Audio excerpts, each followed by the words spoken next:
Welcome to the Management Tools 365 Learning Studio, your compass for direction, your catalyst for action, and your momentum for growth. Today, we are diving deep into the work of a true architect of modern management, the one and only Alexander Osterwalder. And you've absolutely come to the right place because we're about to unpack his entire toolkit, the revolutionary frameworks that have completely reshaped how today's best companies think about strategy and innovation. So let's just jump right in with a quote that says it all. Business models expire like yogurt in the fridge. I mean, think about that. The only difference is the yogurt actually has an expiration date printed on it. Your business model doesn't. And that's the core problem he helps us solve. How do you build a company that lasts when the world is constantly changing?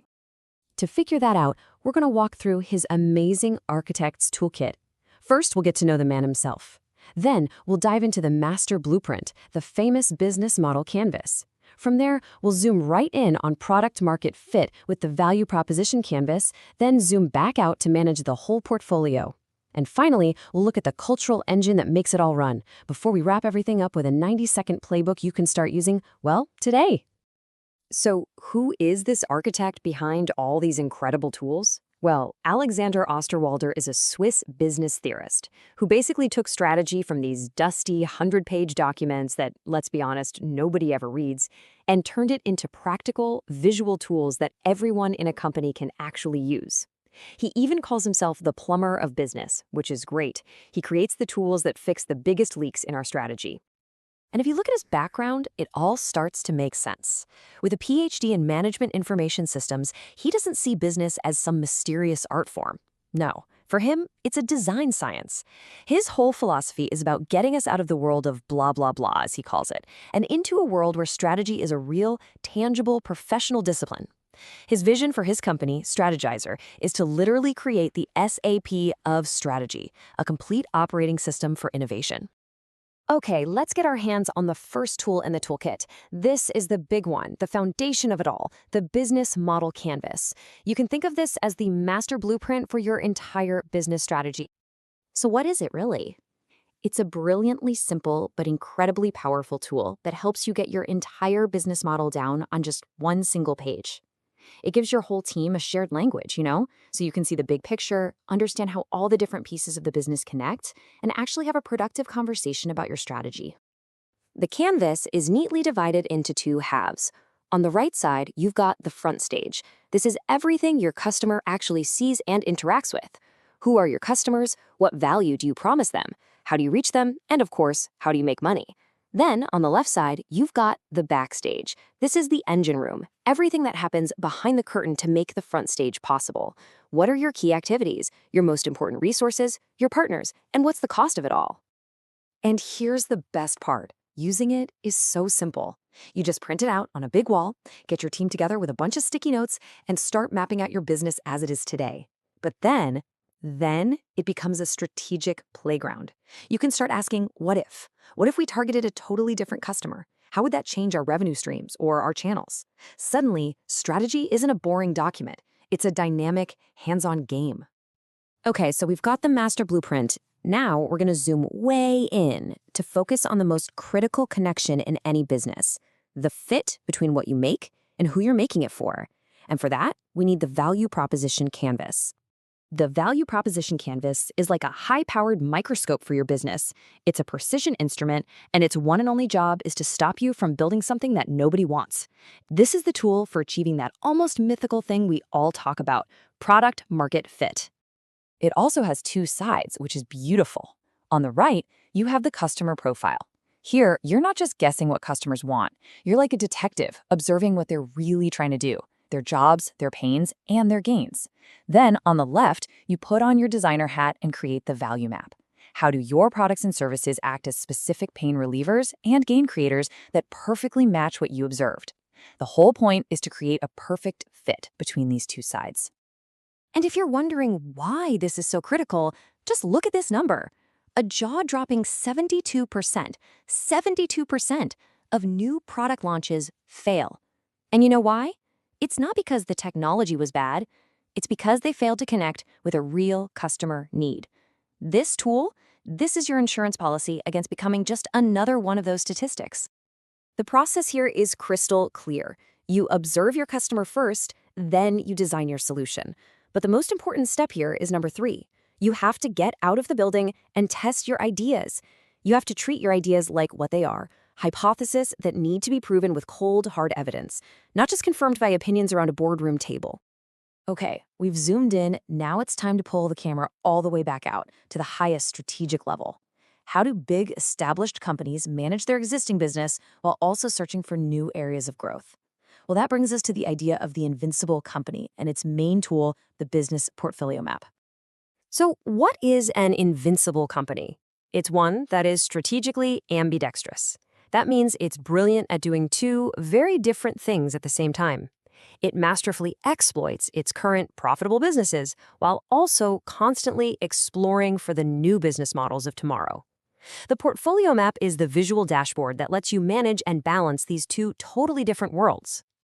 Just look at the difference here between the exploit and explore portfolios. The exploit side is all about efficiency, execution, and getting better at what you already do. The explorer side, though, is all about searching, discovering, and testing lots of small bets. You can't use the same rules or metrics for both. Amazon is the classic example, right? They are absolute masters at exploiting their e-commerce engine while simultaneously exploring and scaling a massive new venture like AWS. And this quote just ties it all together so perfectly. This whole idea of intentional design doesn't just apply to one single product or business model. An invincible company applies this thinking to its entire portfolio, constantly prototyping the future while running the business of today. So, we've got the blueprints for a single business and the strategy for the whole portfolio. But what actually powers all of this? What allows new, innovative ideas to survive inside a big company? Well, that brings us to our final tool, the culture map. This is the essential operating system for your entire enterprise. You know, culture can often feel like this fuzzy, abstract thing, but the culture map makes it concrete. It breaks culture down into 3 key parts: the outcomes you want to achieve, the specific behaviors that will lead to those outcomes, and this is the most important part, the enablers and blockers. Enablers are the things that actively encourage those behaviors, like rewarding smart failures. Blockers are the things that get in the way, like punishing any kind of failure. This tool helps you spot those blockers and redesign them into enablers. Wow, okay, we have covered a lot of ground. So let's boil this entire toolkit down into a quick, actionable 90-second playbook. These are the absolute core lessons you need to take away from all this. All right, ready? Here we go. Number 1, think visually. Get strategy out of documents and onto a canvas where people can see it. 2, know the difference between searching and executing. They need different rules, different people, different mindsets. 3, achieve fit. Obsess over your customers' real problems before you even think about building anything. 4, manage the portfolio. You have to balance your present business with your future bets. 5, design your culture. Don't just let it happen, be an architect. And finally, the golden rule that underpins everything: evidence over opinion always. And let's end this summary with one last powerful quote that just perfectly captures the whole philosophy. It's not about having a brilliant idea in the shower. It's about the disciplined, scientific process of turning that idea into a real business model that you can prove with evidence is going to work in the real world. That right there is the essence of the Osterwalder toolkit. In our next explainer, we're going to go even deeper into this world, covering concepts like the chief corporate entrepreneur, the explore versus exploit continuum, how to spot and avoid innovation theater, powerful business model patterns, and so much more from Alexander Osterwalder's work. Make sure you subscribe so you don't miss out. Thanks for watching. So, here's our game plan for this explainer. We're going to go from mindset to method. We'll cover the kind of leadership you need for innovation, the common traps you have to avoid, the tools for designing real new value, and finally, the process for turning those bold ideas into hard evidence. Let's get started. Okay, first things first. Real, successful innovation, it doesn't just happen by accident. It's not about some lone genius having a random breakthrough. No, it requires a dedicated, protected structure right at the very top of the organization. So Osterwalder's big idea here is to create a totally new, powerful role, the chief corporate entrepreneur. This person's one and only job is to invent the company's future. You can think of them as a shield, protecting new, fragile ideas. Why? Well, because big companies have a really powerful immune system, what Osterwalder calls corporate antibodies, that naturally attacks and kills anything that is inefficient, proven, and predictable. This role is essential to protect innovation from being crushed by the core business. And this table right here, it shows you exactly why that C-suite role is so critical. You see, companies have to manage two completely different worlds at the same time. You've got the exploit engine in blue, which is all about running the present. It's predictable, and you measure it with profit. But then you have the explore engine in green, which is all about inventing the future. It operates in total uncertainty, and its goal isn't immediate profit, it's learning. The key metric is reducing risk. You just can't manage a new venture with the same spreadsheet you use for an established product line. That's like trying to measure the potential of a tiny seed with a ruler that's built for a giant tree. Okay, so we've got the leadership structure in place. Now we need to talk about the biggest enemy of real innovation. You see, a lot of companies are busy with innovation, but are they actually making any progress? Or is it all just for show? And Osterwalder has this fantastic, almost cutting term for it, innovation theater. This is what happens when a company has all the activity of innovation, the sticky notes, the beanbag chairs, the hackathons, but it has none of the strategic results or the real power to actually transform the business. It's basically innovation as a PR exercise. And this is where you have to be brutally honest with yourself. Are you seeing these symptoms in your own company? Are your innovation labs producing press releases, or are they producing actual businesses? Are your teams getting rewarded for just having ideas, or are they getting rewarded for proving them with evidence? If you're doing these things without a tough, rigorous process for testing and scaling, it's almost certainly just theater. All right, enough about the problems. Let's get into the solutions, the actual tools you can use to design new value propositions and business models with the precision of an architect instead of just the guesswork of an amateur. And the best part, you're not starting from scratch. You don't have to reinvent the wheel. We can stand on the shoulders of giants by using these established, proven business model patterns. Osterwalder groups them into two really powerful strategic directions. First up, in green, you've got what he calls invent patterns. Think of these as blueprints for building something totally new. The classic example is Nespresso. They didn't just sell a new coffee machine, they invented a whole new business model. By selling the machines at a low margin, they created this kind of gravity that locked customers into buying their high-margin proprietary coffee pods for years and years. That's the power of designing a superior model. Then, in blue, you have shift patterns. This is for when you need to transform an existing business model that's, starting to look a little old. A perfect example is what Adobe did, moving from selling software licenses one time to a recurring subscription model with Creative Cloud. It's a fundamental shift in how you deliver and capture value. And what's so powerful about this way of thinking is that it's not just for corporations trying to make a profit. Look at this, the mission model canvas. It adapts the exact same framework for nonprofits, for government agencies, for any mission-driven organization. It just shifts the focus. So revenue streams becomes mission budget, and profit becomes mission impact. It proves that any organization can design a better way to achieve its goals. Okay, so you've designed this beautiful new model on a canvas.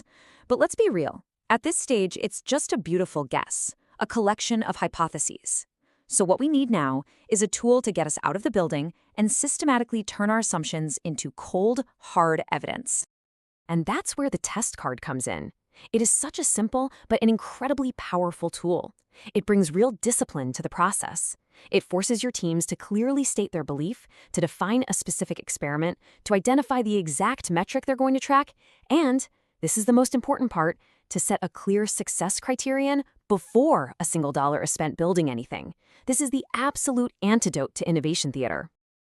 All right, let's do a rapid-fire recap. Here are the core takeaways from the 6 frameworks we've just unpacked.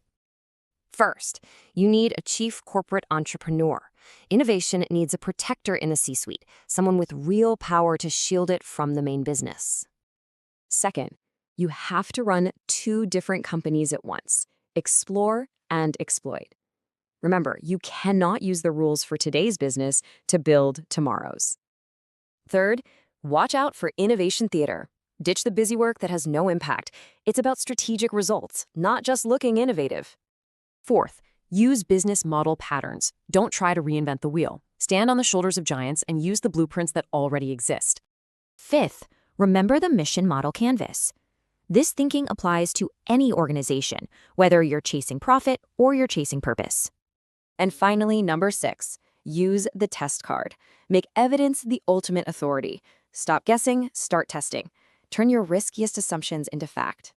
When you put all of this together, it leads to a massive shift in how you think about strategy. The big takeaway here is this. Strategy isn't about who has the loudest voice or the most beautiful PowerPoint in a boardroom anymore. It's about who has the strongest evidence from the real world. So stick with us, because in our next explainer, we're going to keep digging into Osterwalder's toolkit.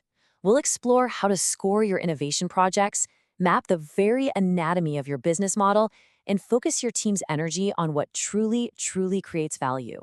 So what's on the menu today? Here's our game plan. We'll start with a high-level strategic blueprint. Then we'll enter the business theater to see how it plays out. After that, we'll get into the nitty-gritty of scoring ideas, designing services, figuring out what work actually matters, and we'll wrap up by tackling the all-too-common myth of passion. Okay, let's start with the big one, the absolute foundation for everything else, the business model ontology. Don't let the fancy name scare you. Just think of it as the shared language, the basic grammar that every single person in a modern company needs to speak. So, what exactly is this business model ontology? Well, it's a framework for describing how your company creates, delivers, and captures value. In other words, it gets everyone on the same page about how the business actually works. The whole point is to rescue your strategy from those dense 50-page documents that nobody reads and turn it into a living, tangible blueprint, something you can actually see, design, and test, just like an architect would with a building. All right, so you've got this blueprint, this shared language. Now what? Well, this is where it gets really cool. Osterwalder gives us this amazing metaphor to bring the blueprint to life, the business theater. He splits your entire business into two distinct halves, the front stage and the backstage. So on one side, you've got the front stage. This is everything your customer actually sees and interacts with. Your products, your website, your sales team. This is all about desirability. Do people want what you're selling? On the other side, that's the backstage. This is the hidden machinery, the logistics, the technology, the partnerships that makes the show possible. This is all about feasibility and efficiency. And here's the kicker, the simple math behind it all. Profit is just what your front stage earns minus what your backstage costs to run. And this isn't just theory, right? Look at some of the biggest companies out there. Think about Amazon. They have one of the most powerful backstages in the world, their logistics and IT infrastructure, and they use it to power two completely different front stages, their massive retail operation and Amazon Web Services. Or take Apple. The iPod wasn't just a great device. Its success was powered by the iTunes backstage. And Espresso, a really simple front stage, coffee machines, supported by a brilliant, complex backstage of patents and direct-to-consumer pod sales. Okay, we've got our blueprint, we know how to structure it, but how do we know if a new idea is any good? How do we avoid just making stuff up in a spreadsheet? That's where tool number 3 comes in, the project scorecard. Now, don't let the name fool you. This is not your manager's boring old project tracker. No way. This is what Osterwalder calls innovation accounting. It's all about measuring one thing and one thing only. Are we reducing risk? It forces you to ask these 4 fundamental questions. Desirability. Do people actually want this? Feasibility. Can we technically build it? Viability. Can we make money from it? And this last one is so important. Adaptability. Is now the right time for this idea in the market? And this really gets to the heart of why this tool is a game changer. Osterwalder has this fantastic quote. Spreadsheets are not evidence in innovation. They are a fantasy made explicit. What he means is the scorecard forces you to get out of the building and find real-world evidence, moving you away from basing huge decisions on opinions and imaginary forecasts. All right, so now we can actually measure our innovations with real data. The next logical step is, how do we design the experience itself? How do we make sure our service delivery is world-class? This brings us to the service model canvas. You can think of this canvas as the bridge connecting your big picture business model to what your team actually does every single day. It helps you map out all the roles and processes to make absolutely sure your backstage activities are perfectly supporting the customer's front stage journey. The whole logic behind it is just beautiful in its simplicity. Great service is all about helping other people succeed. That's it. So we've designed the service, but are the people delivering that service actually focused on what the customer cares about, or are they just busy? To figure that out, we need our next tool, the valuable work detector. I love this tool because it's so simple yet so incredibly powerful. You've got this matrix, right? On one axis, you have how much the customer perceives the value of a task. On the other, how much effort it takes your team. The goal becomes crystal clear. Eliminate the red box stuff, the pure waste. Minimize the black busy work and focus all your energy on that green box, the valuable work that customers love. Okay, we've covered a lot of ground. Strategy, structure, measurement, execution. But none of it works with the right mindset. And that brings us to the final and maybe most important piece of the toolkit, tackling the myth of passion. You know, this is such a huge mindset shift, and it goes against so much of the career advice we hear. We're all told to find your passion, right? Well, Osterwalder argues that's a trap. He says purpose isn't something you find, it's something you develop. And you develop it by getting really good at delivering value to other people. It shifts the focus away from me and onto them. The takeaway? Stop searching for some magical passion. Start solving real problems for real people. And this final quote just ties everything we've talked about together perfectly. He says, ideas don't matter. It's turning that idea into concrete value propositions in business models that you can prove with evidence that they are going to work. It's not about the flash of inspiration. It's all about the disciplined, evidence-based execution. All right, I know that was a ton of information, so let's do a super quick 90-second rapid-fire summary to lock in the biggest takeaways. Number 1, your blueprint is your strategy. Get it out of that dusty Word document and onto a wall where everyone can see it, debate it, and improve it. Make strategy a team sport. Number 2, profit equals front stage minus backstage. It's that simple. A beautiful customer experience on the outside needs a rock-solid, efficient engine on the inside. They have to be perfectly in sync. Number 3, measure evidence, not opinions. Period. Your goal is to kill bad ideas faster and cheaper using market proof, not to let them survive based on who has the corner office. And finally, number 4, design your service, then detect your value. Obsess over what your customer actually values. Make sure every bit of effort your team puts in is creating something the customer can see and feel. So let's end where we began. Your business model has an expiration date, just like that yogurt in the fridge. The real question for you is, are you in the lab designing its replacement, or are you just waiting for the curtain to close? In our next explainer, we will cover outward focus, the team alignment map, the team contract, the fact finder, the nonviolent requests guide, the respect card, and the customer profile, also by Alexander Osterwalder. Thank you for joining me. And that's the big question, isn't it? How do you actually do that? It's definitely not about luck, and it's not about finding some lone genius. It's about having the right tools in your hands to engineer high performance, to create real alignment, and to maintain a relentless focus on the customer. The answer is really about shifting from these abstract, high-level strategies to tangible, everyday practices. So we're going to unpack 7 of Osterwalder's most critical tools, and I want you to think of them not as a list, but as a totally interconnected system for building what he calls an invincible team. All right, our journey begins with the very first tool, which is actually more of a mindset. It's the absolute foundation for any successful company. And it's simple. It's not about you. It's not about your product or your org chart. Everything, and I mean everything, starts and ends with the customer. And this slide just lays it out perfectly. You've got 2 completely different universes here. On the left, in red, that's your classic inward-looking company. They're asking, what can we sell? But on the right, in green, you have the outwardly focused team. Their question is, what problem can we solve? This isn't just a small adjustment, it's a complete shift in how you see the world. Okay, so how do you make that outward focus a real practical thing?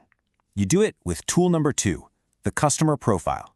And listen, this is not about creating some vague, fluffy persona. This is a rigorous, structured framework for mapping the reality of your customer's life. It forces your team to get out of the land of guesswork and into genuine understanding. This table breaks it down so clearly. First, in blue, you map their jobs. What are they actually trying to get done? Then in red, you identify their pains, the roadblocks, the frustrations. And finally, in green, their gains. What does success and happiness actually look like for them? The magic here is that a team that truly lives and breathes this map stops just building features and starts creating real, undeniable value. But here's the thing. A deep customer understanding is pretty useless if you don't have a team that can act on it. And that brings us to our next set of tools, which are all about engineering the internal engine for action and alignment. So this is tool number 3, the team alignment map. I want you to think of this as the ultimate antidote to all those meetings that go nowhere. It's a simple visual canvas that forces a team to get all their hidden assumptions out in the open and create a truly shared understanding. Now let me be clear, this is not just some nice-to-have exercise. Look at that number, 86%. Let that sink in for a second. Most projects don't fail because the idea was bad. They fail because the team wasn't on the same page. This tool is designed to attack the absolute root cause of that failure. The power of this map is in its 4 pillars. In green, you align on your joint objectives. In blue, you clarify who's doing what, the joint commitments and resources. And then, crucially, in red, it forces the team to look at the joint risks head-on. Getting those fears and potential problems on the table early, well, that isn't pessimism, it's a strategic superpower. So once you're aligned on the what, you've got to define the how. And that brings us to tool number 4, the team contract. This is basically the blueprint for your team's behavior. How are we going to talk to each other? How will we handle conflict? This is where you intentionally design the psychological safety that every elite team needs to perform.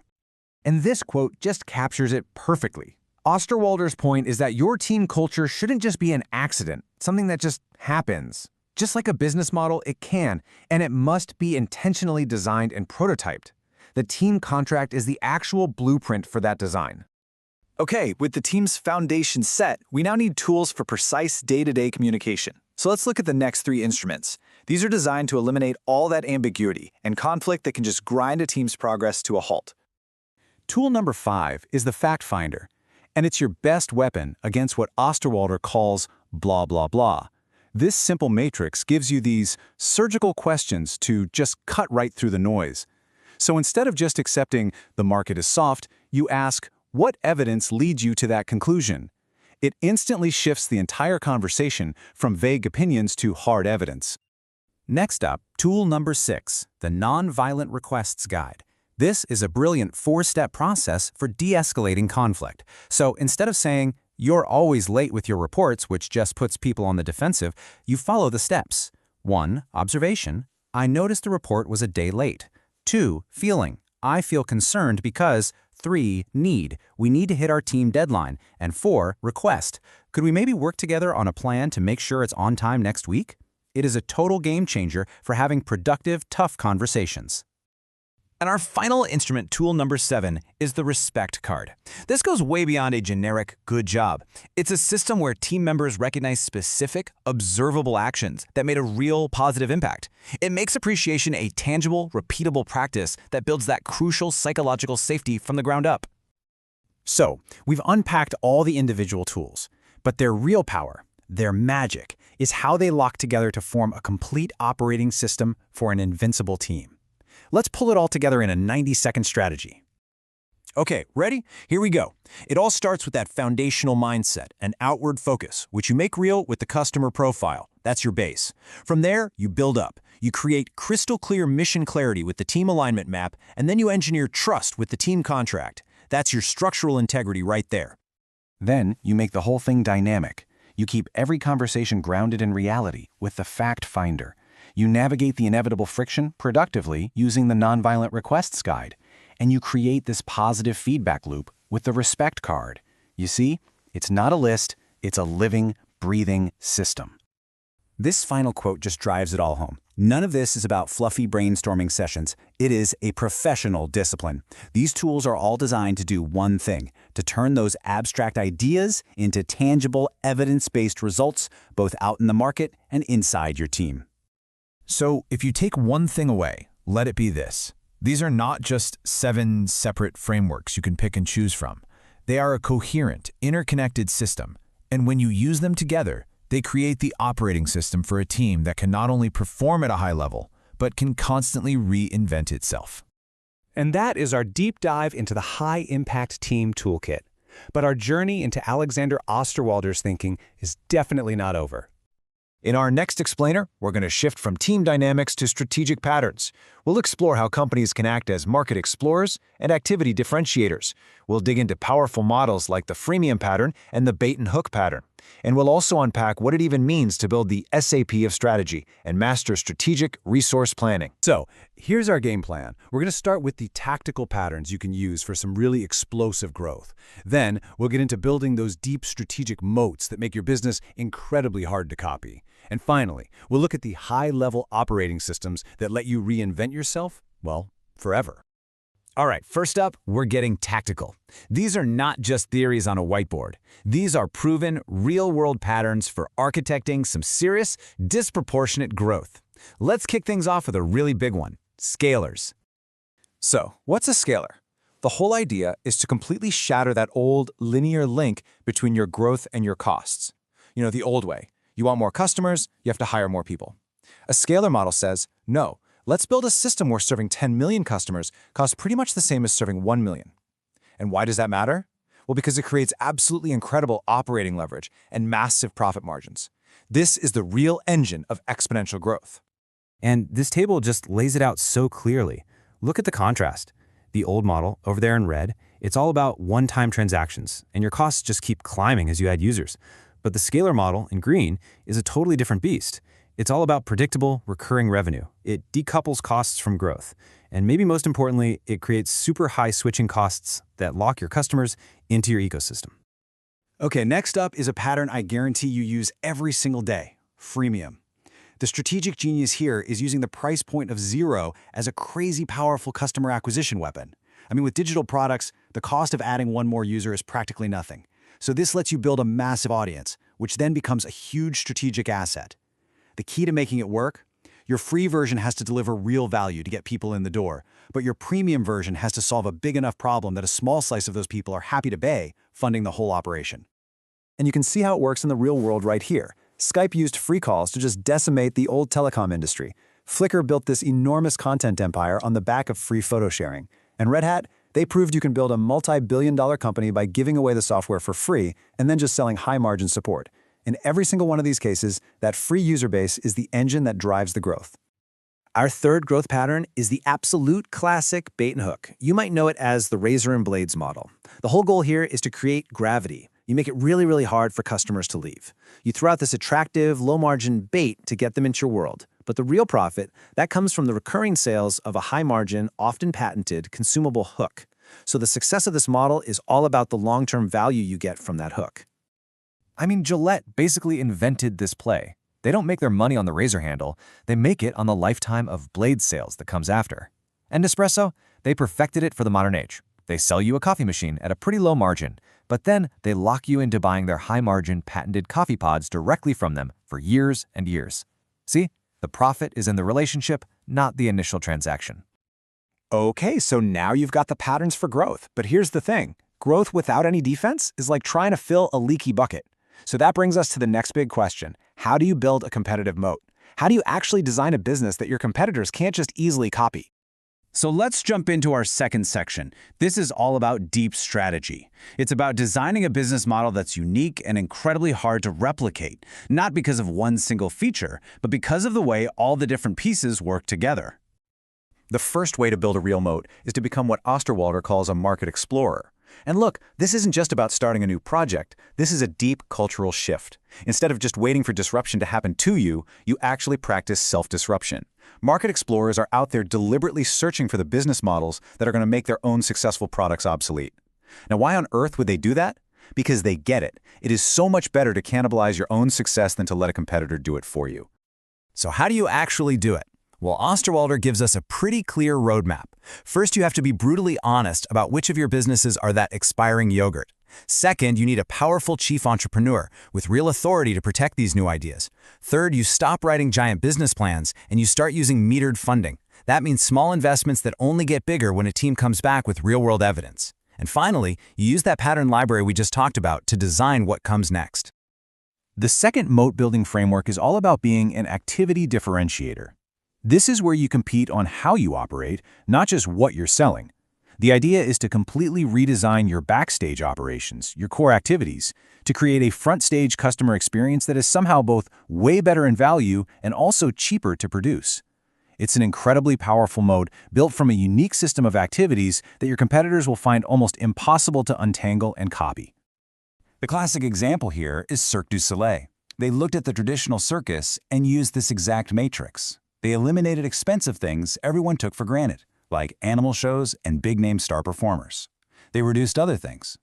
But then, and this is key, they raised the artistic production value through the roof and created brand new elements, like themes and multiple productions. And the result? A totally new category of entertainment that was both more sophisticated and actually had a lower cost structure. Brilliant. And this quote just nails the essence of everything we've talked about so far. Strategy is not some 50-page document you write once a year and then put on a shelf. It's a design discipline. You have to be prototyping and testing your business models with the exact same rigor that an architect uses to design a skyscraper. So this brings us to the highest level of the pyramid. We've talked about growth tactics. We've talked about strategic moats. Now we're going to look at the operating system that allows a company to do all this all the time, to basically achieve a state of perpetual reinvention. Osterwalder's big vision is something he calls the SAP of strategy. Just think about it for a second. For decades, things like operations, finance, logistics, they've all been professionalized with super sophisticated software like SAP and Oracle. But strategy and innovation? That's often left to gut feelings, endless slide decks, and debates based on opinions.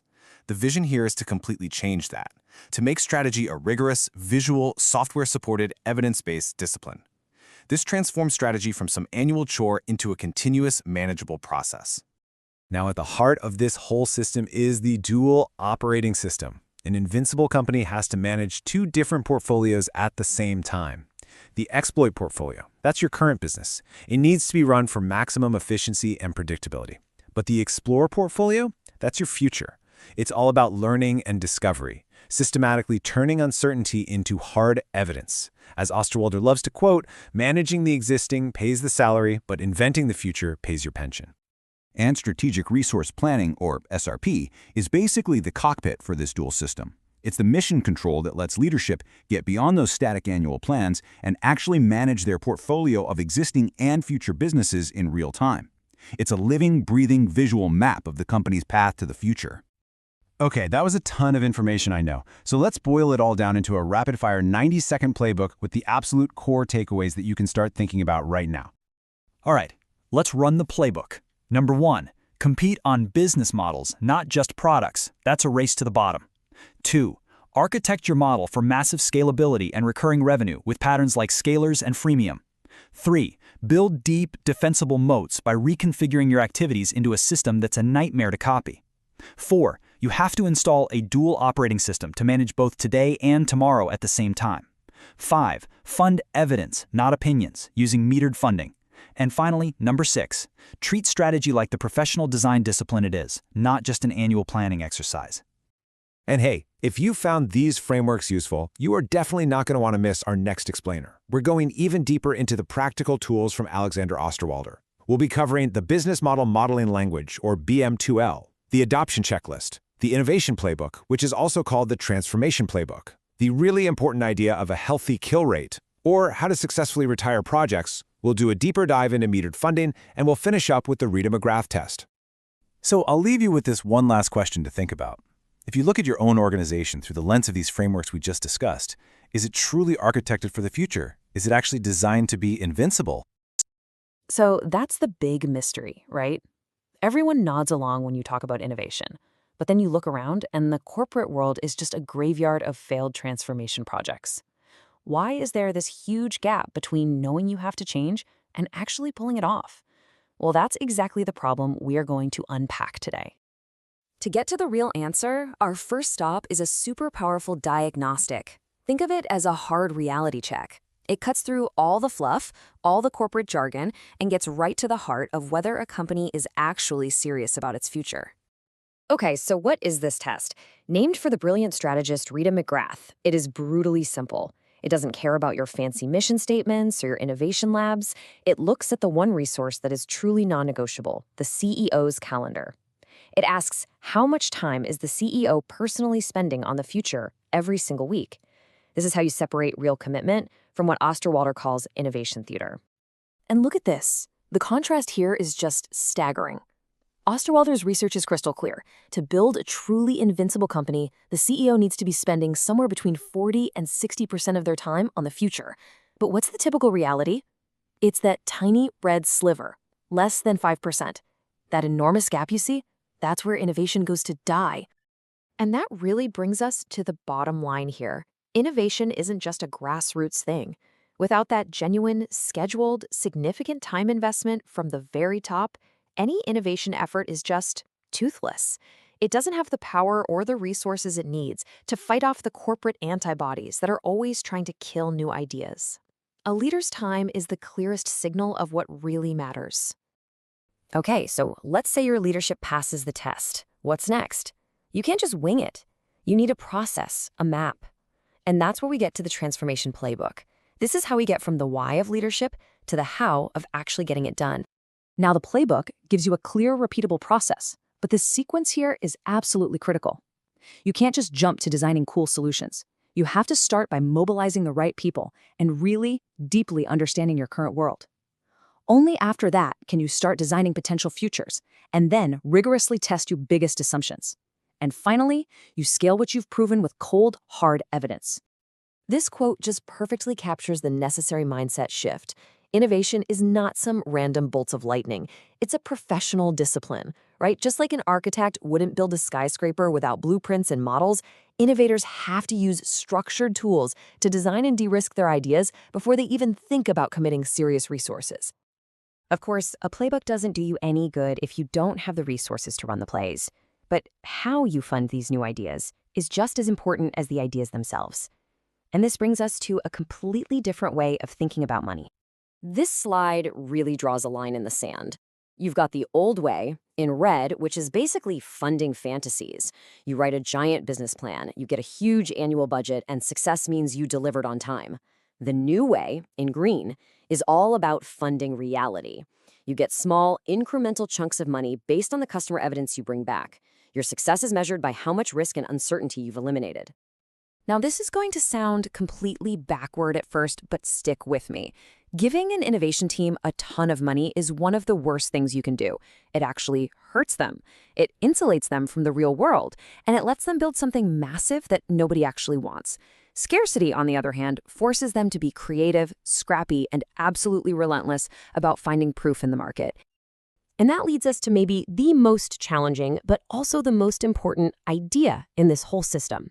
We have to completely rethink what success even looks like in the messy, uncertain world of innovation. So what's this big number? 70%. What does that represent? Well, that is the healthy percentage of innovation projects that should be stopped at each stage.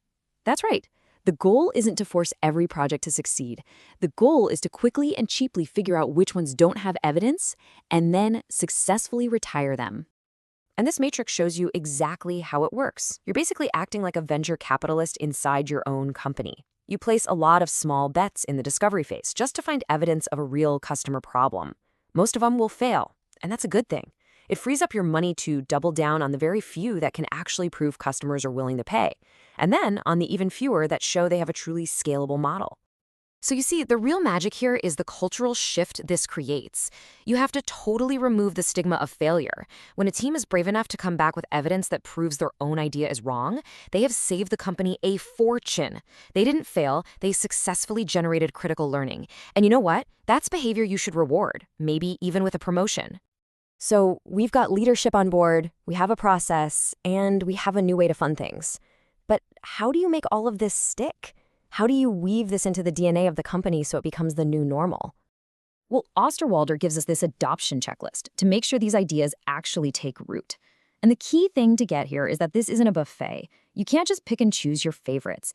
It's an integrated system. You need that shared language, the formal playbook, real C-level power protecting these projects, new metrics, and the metered funding. If even one of these gears is missing, the whole engine can grind to a halt. And for the companies that want to take this to the highest level, there's BM2L. Let's be honest, most strategy conversations are vague, right? They're based on fuzzy PowerPoints. BM2L changes all that. The best analogy is CAD software for architects. It's a formal language that lets you literally code your business model. This makes your strategy incredibly precise, easy to share, and you can even run financial simulations on it. It's the final step in treating strategy as a real engineering discipline. Okay, we have covered a ton of ground, so let's bring it all home and boil it down into a quick 90-second summary of your new innovation playbook. First, test your leadership. Look at that calendar. Second, use the 5-step innovation playbook. Follow the process. Third, shift to metered funding. You fund evidence, not spreadsheets. Fourth, you have to embrace a healthy kill rate of 70% or more. Fifth, make it all stick with the adoption checklist. And finally, professionalize everything by creating a shared, precise language for your strategy. This quote, borrowing from the great Steve Blank, just perfectly sums up why all this matters. Managing your current business, that's essential. It pays the bills today. But systematically inventing your next business, well, that's what guarantees you'll even have a company tomorrow. It's about securing that long-term future. So I'm going to leave you with one final provocative question to chew on. Think about your company. If your projects are condemned to succeed, meaning failure is not an option, are you actually just guaranteeing a much bigger, more catastrophic failure down the road? Something to think about. Thanks so much for joining us. Our deep dive into Alexander Osterwalder's work is far from over.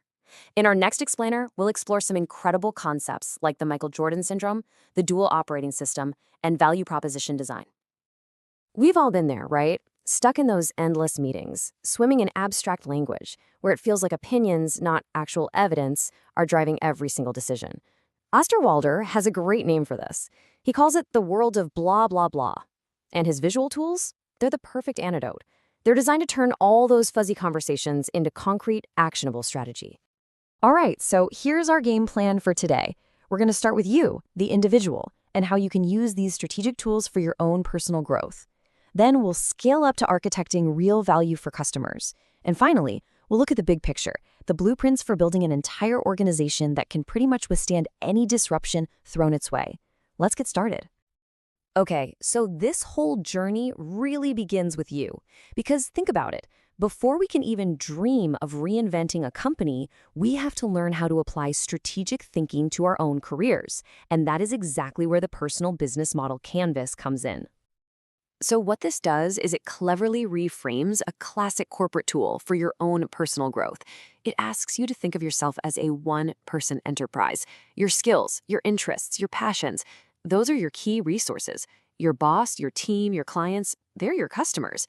But what's really cool is that the model also includes the soft stuff. Revenue isn't just your salary, it's also your personal satisfaction.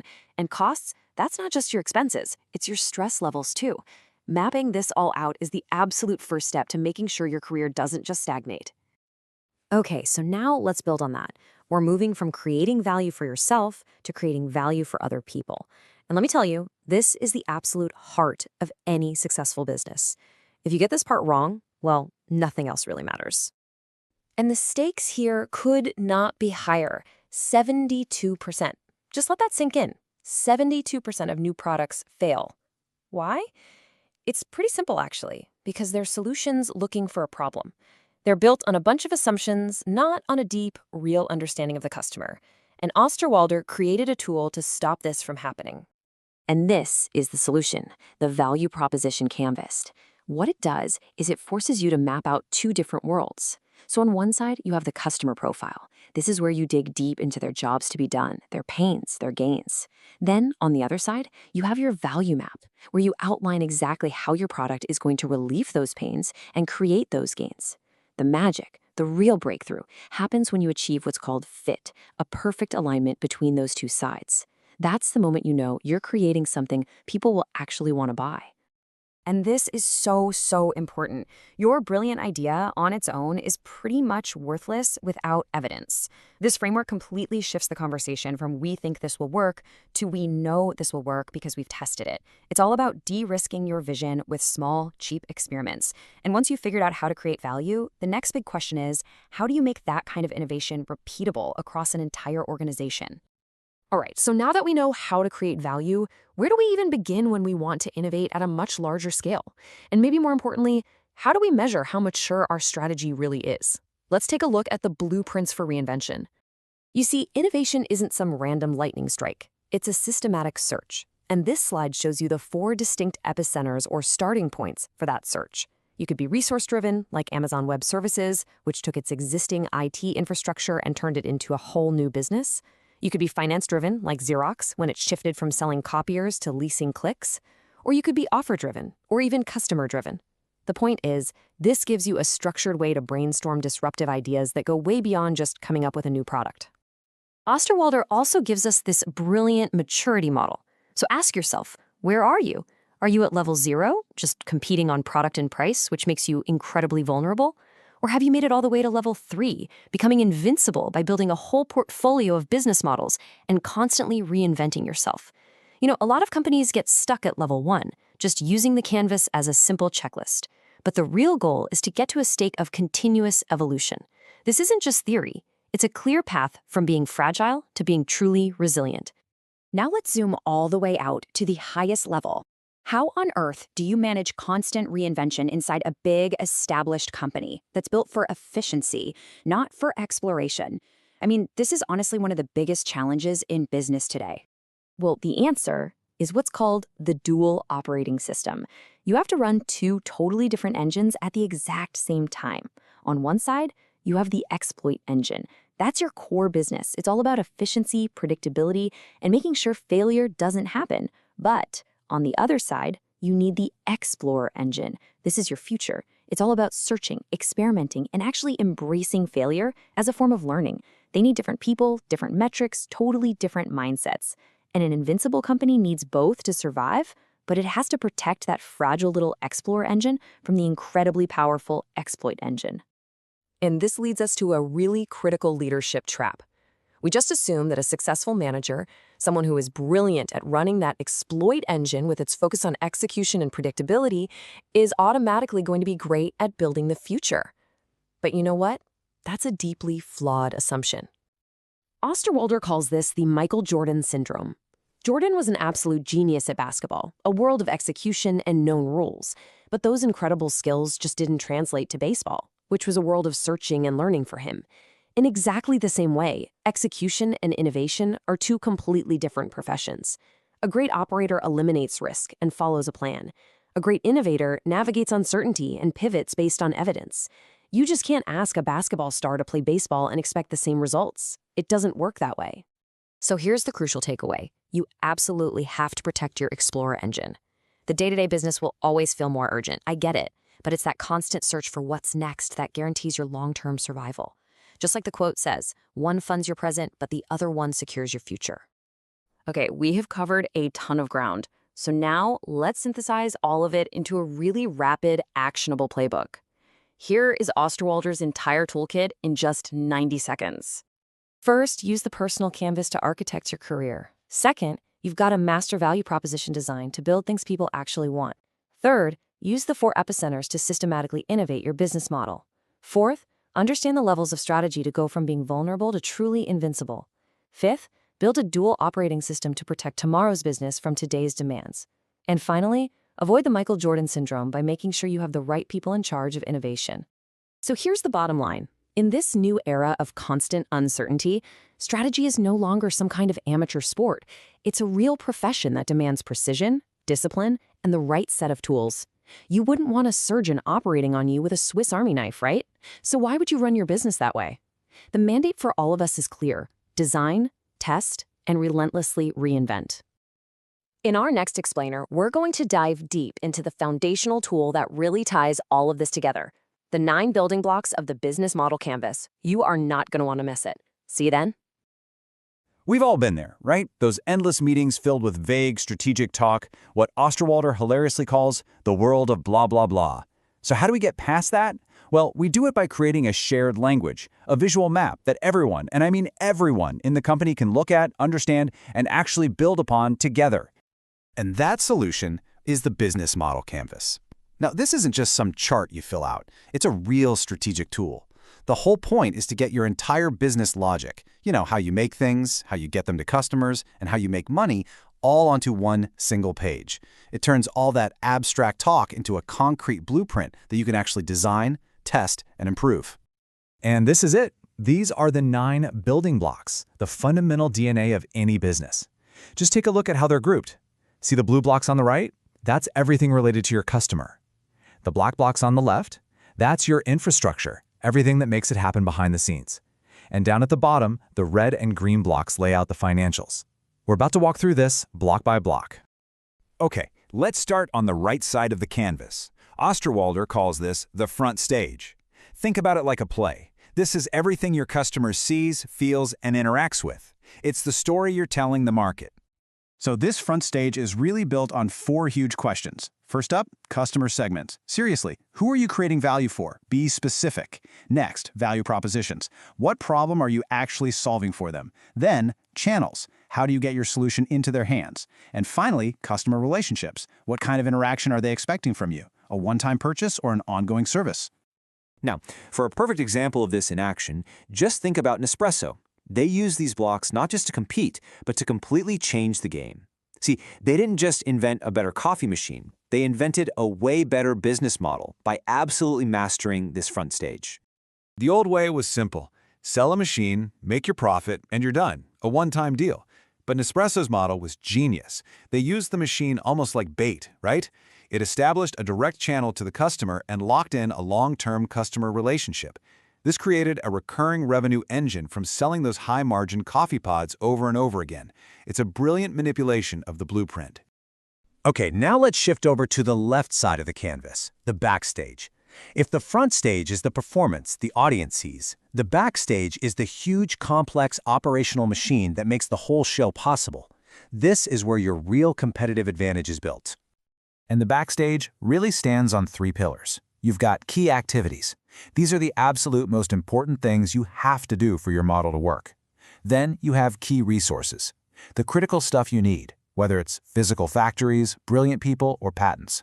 And finally, key partnerships, the whole network of suppliers and partners that help make it all happen. And if you want a perfect example of a company that leveraged its backstage, just look at Amazon. They built this unbelievably good infrastructure to run their e-commerce empire. But then they had this incredible realization that operational powerhouse wasn't just a cost, it could be a product all on its own. The logic here is just so powerful. They took their key resources, all those massive server farms, and their key activities, their expertise in managing huge-scale computing, and they repackaged it into a completely new value proposition, Amazon Web Services. They literally turned their biggest internal cost into their most profitable business. Incredible. So, okay, we have a front stage that people desire and a backstage that makes it feasible. But is it viable? Does it actually make money? That's where the final 2 blocks at the bottom come in. This is the financial foundation that proves whether your brilliant idea can actually work as a business. And it boils down to a really simple, beautiful equation. The cost structure on the left is everything you pay to keep the lights on and run the model.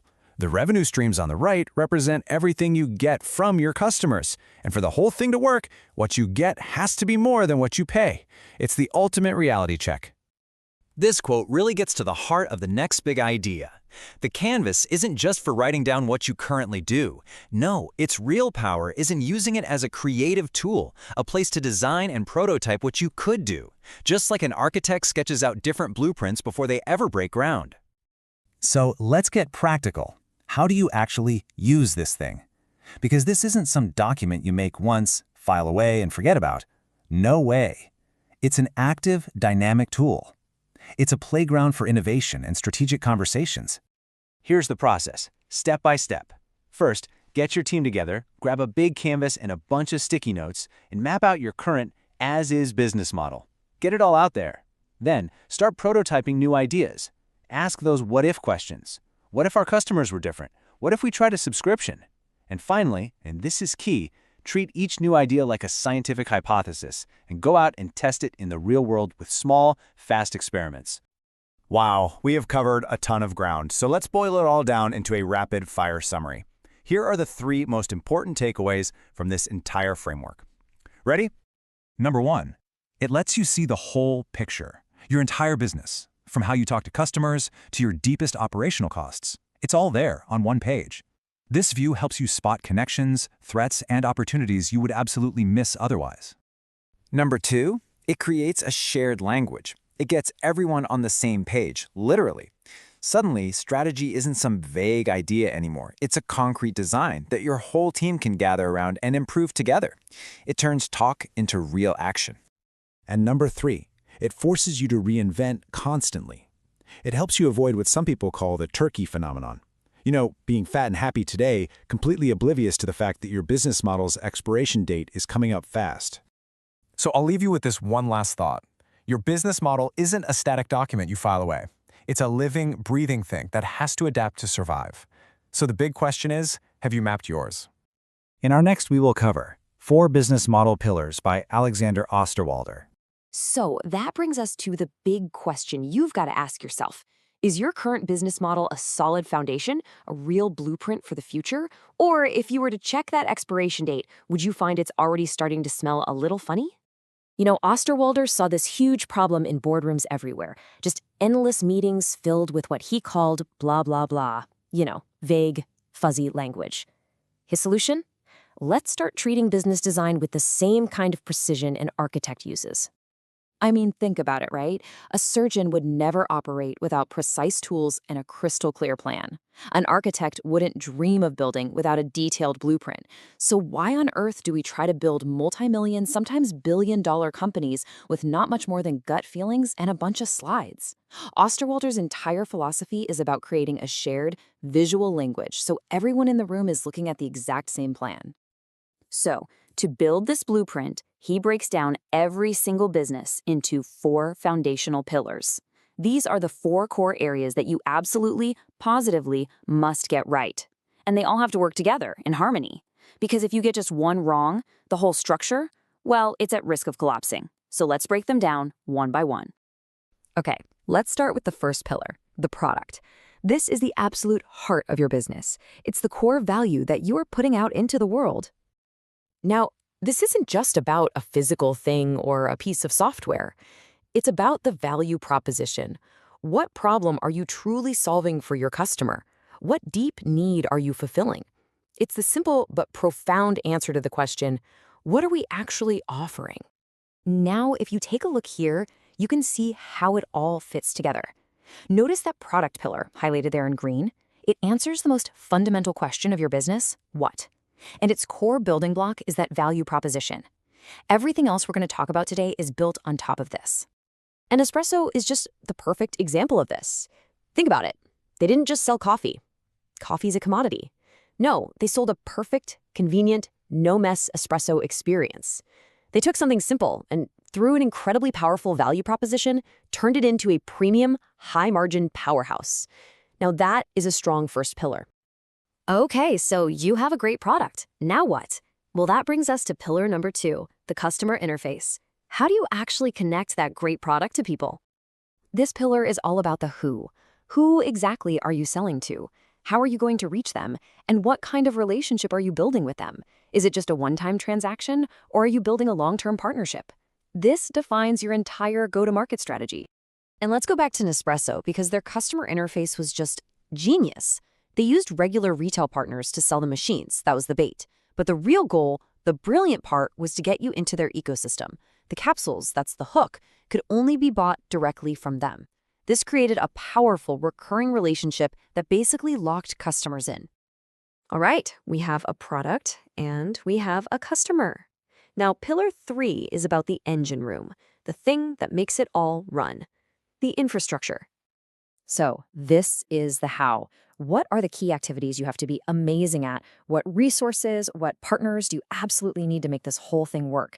This is all the backstage stuff, the operational magic that makes the front stage show possible. And again, Nespresso couldn't have pulled this off alone.